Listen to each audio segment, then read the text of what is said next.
ஜெய் வராகி, ஜெய் வராகி.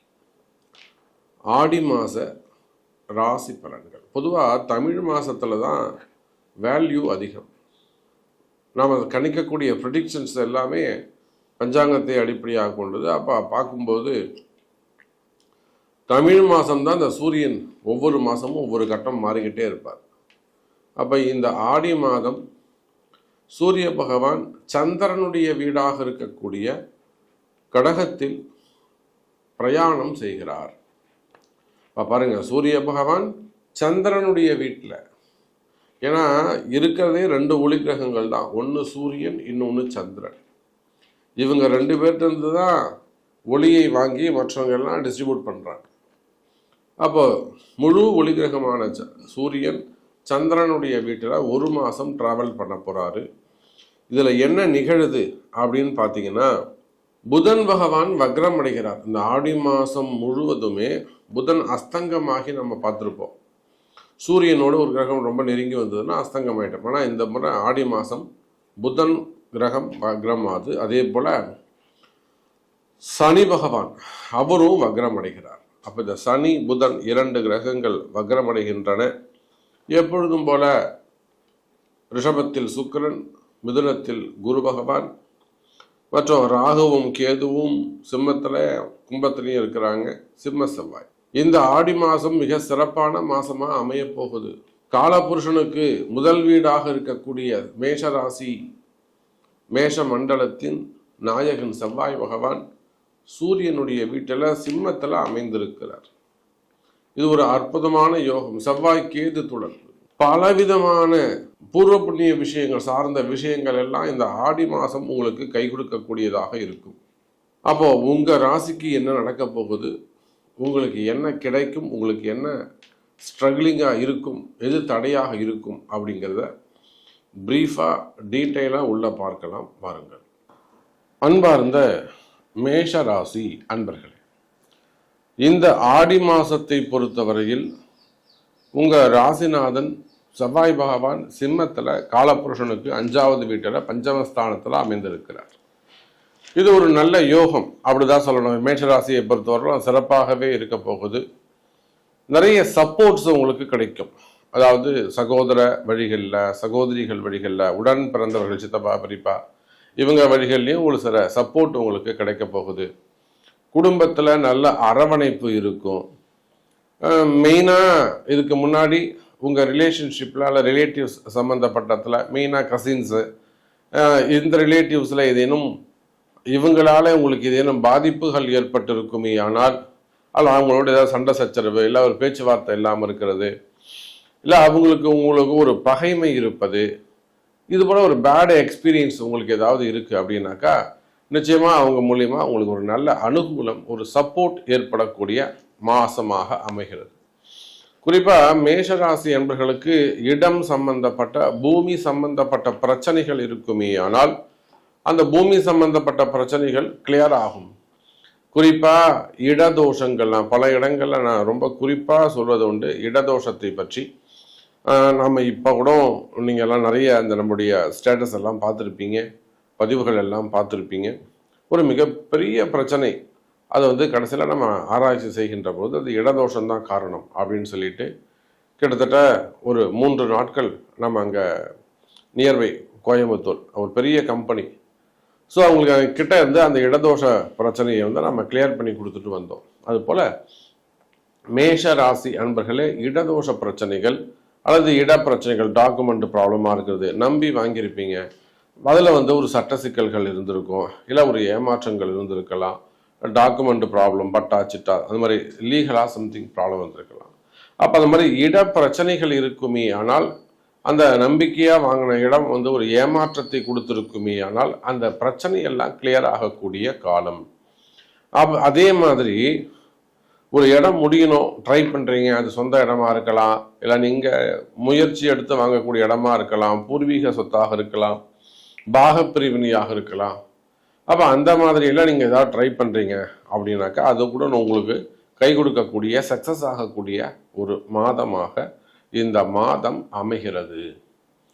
அதே போல் காவல்துறை அதிகாரிகள் மற்றும் அந்த யூனிஃபார்ம் போட்டு வேலை செய்யக்கூடியவர்கள், அது எங்கெங்கெல்லாம் நர்ஸாக இருக்கலாம், டாக்டர்ஸாக இருக்கலாம், அட்வொகேட்ஸாக இருக்கலாம். ஸோ ஒரே யூனிஃபார்மாக இருப்பாங்க.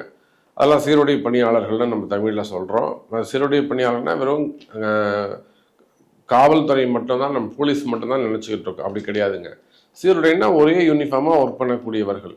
இந்த சில கம்பெனியில் பார்த்தீங்கன்னா அங்கே கூட ஒரே யூனிட்டாக ஒரு யூனிஃபார்மாக இருக்கும். அப்போ அந்த மாதிரி கம்பெனிகள் கூட இது கணக்கில் உண்டு. அந்த மாதிரி டாக்டர்ஸாக இருக்கலாம் அல்லது அட்வொகேட்ஸு, அந்த யூனியன் சம்மந்தப்பட்டது.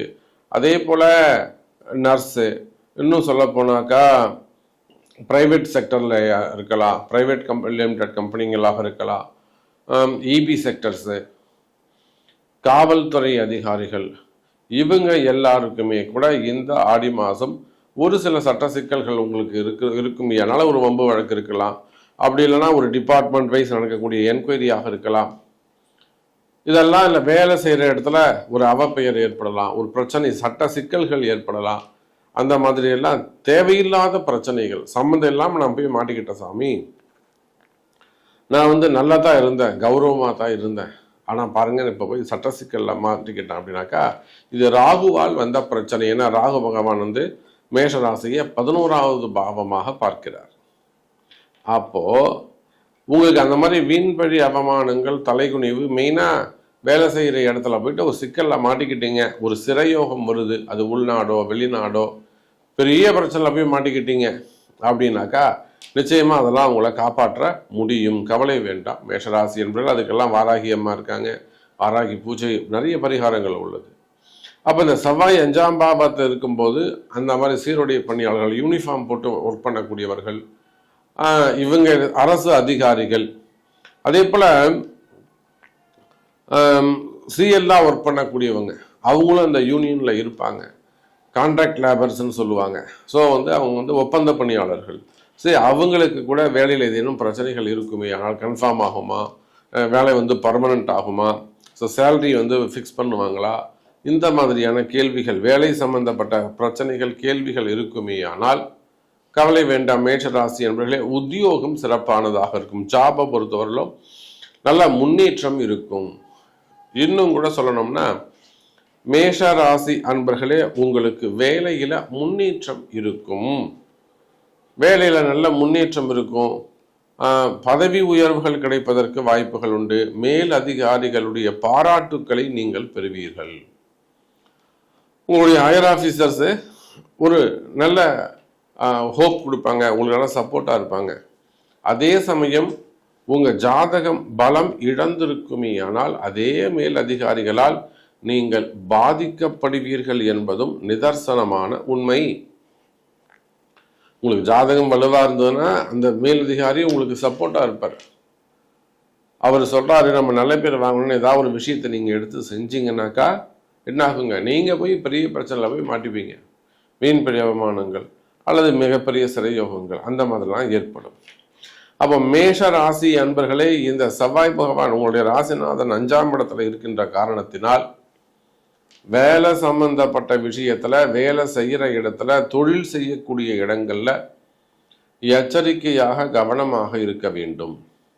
குறிப்பாக இண்டஸ்ட்ரியல் எஸ்டேட் வச்சு நடத்தக்கூடியவங்க, பெரிய பெரிய ஃபேக்ட்ரிஸ் வச்சு நடத்தக்கூடியவர்கள், ஒரு நல்ல டர்ன் ஓவர் பண்ணுறோம் சாமி, நாங்கள் மாதமே கூட ஒரு 50 கோடி பண்ணுறோம், 100 கோடி பண்ணுறோம், அந்த அளவுக்கு ஒரு பல்காக ஒரு பெரிய ஃபேக்ட்ரிஸ் வச்சு நடத்தக்கூடியவர்கள், அது ரன்னிங்கில் ஏதேனும் ப்ராப்ளம் இருக்குது, இல்லை இதை எப்படி நம்ம கொண்டு போகிறதுன்னு தெரியல சாமி, ஒரு சட்ட சிக்கல்கள் இருக்குது, இல்லைன்னா என்னால் ரன் பண்ண முடியுமான்ற சந்தேகம் வந்துடுச்சு, மனசில் ஒரு பயம் இருக்குங்கிறது, இதெல்லாம் அந்த கம்பெனியில் இருக்கக்கூடிய ஒரு சில ப்ராப்ளத்தை தான் எடுத்து காட்டும்.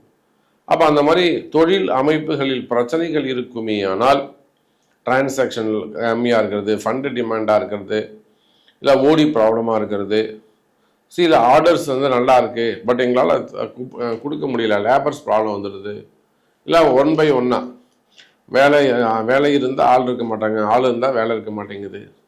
இது எல்லாமே மேஷராசி என்பர்களே ராகுவுடைய பிரச்சனைகள்.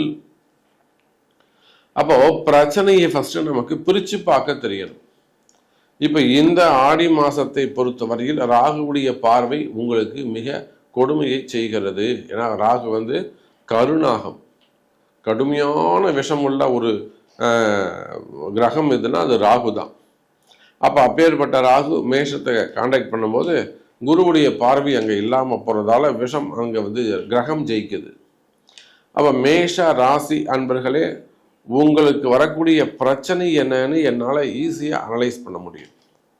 இப்போ நீங்கள் கால் பண்ணும்போதே என்னால் சொல்ல முடியும், இதுதான் சார் உங்களுக்கு ப்ராப்ளமா, இது ராகுவால் வரக்கூடிய பிரச்சனை, நீங்கள் கவலைப்படாதீங்க சார், இதை சரி பண்ணிடலாம் அப்படின்னு நம்ம சொல்லக்கூடிய வகையில் மேஷராசியை பற்றி ஓரளவுக்கு நம்மளால் கணிக்க முடியுது.